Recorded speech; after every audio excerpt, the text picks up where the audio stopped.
In 2015 and 16, Greyhound Racing Victoria has undergone massive change. With animal welfare as its overriding priority, the new GRV has taken enormous inroads into reform. Bernie Carolyn was appointed as chairman and supported by a new board including Deputy Chair Judith Bornstein, Ken Lay, Peter Elkhorn and Rob Greenall, while Alan Clayton, an expert in organisational change, took over as CEO.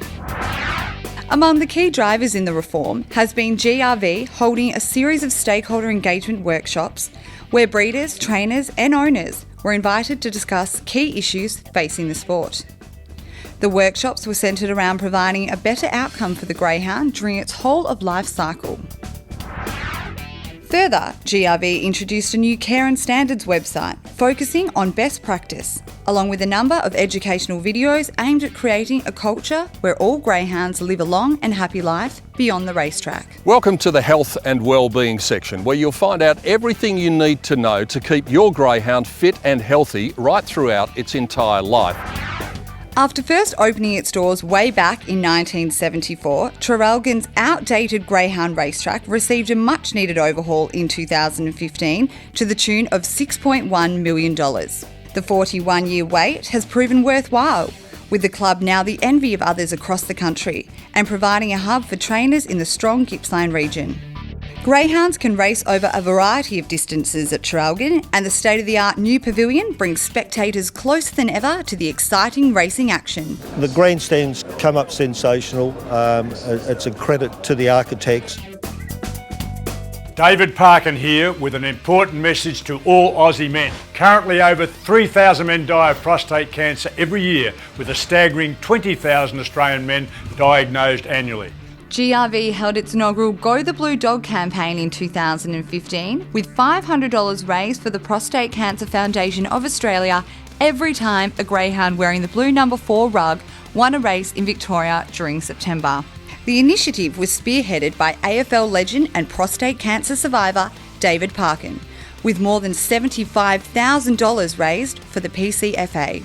Victoria's 13 greyhound race clubs also threw their support behind the campaign, with each club hosting a Man Up event to help raise awareness about prostate cancer, which sadly claims the lives of 3,000 Australian men each year. I've had 5 or 6 blokes come over and sit with me and talk about their experience with it through a friend or a father or somebody else, and very keen on the idea that Greyhound Racing Victoria is actually supporting the cause in the manner which they have.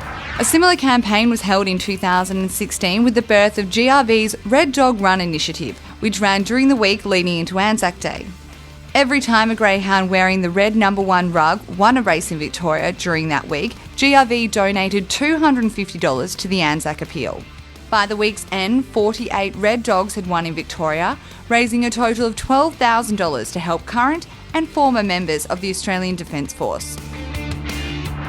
Greyhound Racing Victoria's community series, the TAB Great Chase, continued into its 13th year in 2015. More than 100 groups that care for the intellectually and physically disabled enjoyed the VIP treatment at their local racetrack, with 60 of these groups also venturing to the TAB Great Chase Grand Final at the Meadows. The names of each group in attendance were placed in a barrel, 8 of which were randomly drawn on the day and assigned to a greyhound in the Grand Final.